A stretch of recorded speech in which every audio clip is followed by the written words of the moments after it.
Don't miss out on tens of thousands of different anime t-shirt designs for $14 for a limited time using the link in the description section below. It's a trusted site that I buy the majority of anime t-shirts that I wear in my videos from, so be sure to check it out and get yours today. Welcome back to another video. Today we're taking a look at my top 10 favorite long anime series, meaning that everything on this list is over 100 episodes long. Starting off at number 10, we have Case Closed, which is an episodic murder mystery series following a teenage detective who, I know this is going to sound strange, but he is drugged within the very first episode and transforms into a little boy who continues to fight crime. If you're someone who's into murder mystery series, then this is a must watch for you because each and every episode, for the most part, focuses on an individual case. So if you find yourself with 30 minutes to spare and you just want to watch something, then Case Closed will quickly become one of your go-to series. And I know it looks kind of kiddie from the art style and everything, but trust me, it is not. This is a murder mystery,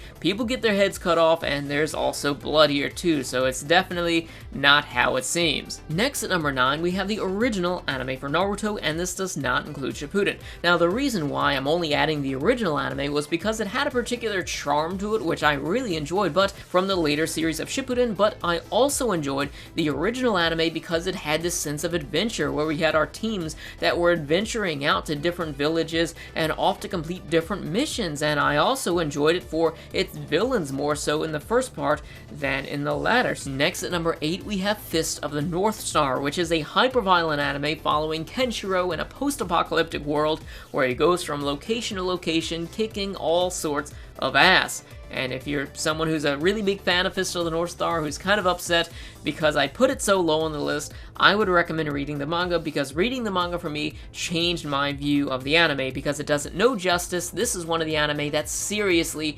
deserves a reboot. Next at number 7, we have One Piece, and I've only seen about 500 or so episodes of this anime, but what I enjoy about it the most is its element of adventure. It's like every 20 or so episodes we have the Straw Hats, which go to a new island, and each island is almost like a completely different anime because we're introduced to new characters there and a new struggle along the way. So it's kind of like all of these mini stories combined into one really large stories with the same characters traveling everywhere in between. Number 6 is the Universal Century timeline for Gundam, starting off with Mobile Suit Gundam in 1979, going all the way up until I think the last anime for this is Victory Gundam, and there's so many anime in between, and not all of them are good, by the way, I will admit that, such as Double Zeta Gundam, but it's definitely something worth checking out if you're into sci-fi war dramas. Next at number 5, we have Yu Hakusho, which is easily one of my top favorite shonen battle series. First and foremost reason being the characters, and I know I have a review out there which I am pretty critical of it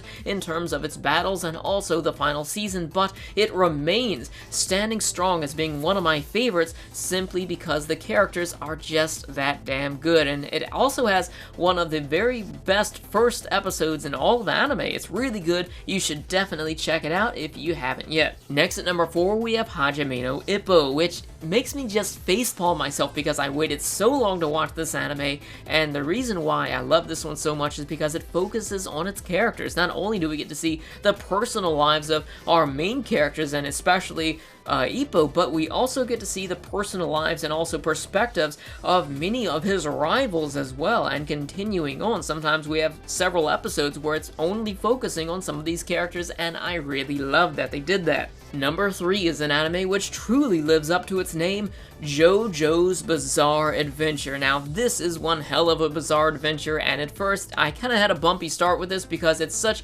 a strange anime that I didn't know how to take it, and then once I got to Stardust Crusaders, for me, Stardust Crusaders is a gold mine of truly enjoyable episodes. It is so funny, and the action is just so good. Next at number 2, we have the original Dragon Ball series, which does not include Dragon Ball Z.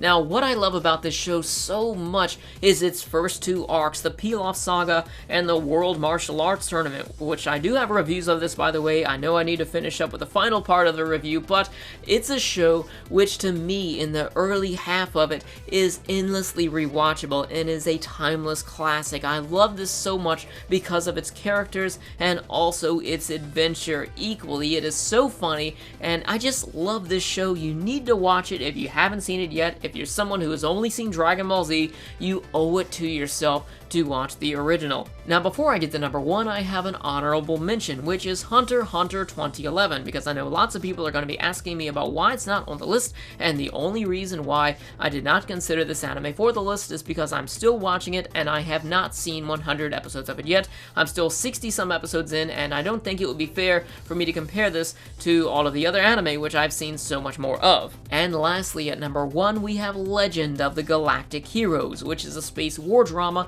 If you're looking for a mature story, then you need look no further, because there's no other anime like this. Believe me, I wish there were. There are so many characters with an insane level of characterization, and the plot has such a massive scope. You need to check this one out. So thanks for watching. If you enjoyed the video, be sure to let me know your thoughts about it in the comments section below, and also, what are your top 10 favorite long anime series? If you enjoyed the list, be sure to subscribe, and stay tuned for next time. Thanks for watching. I'll see you then.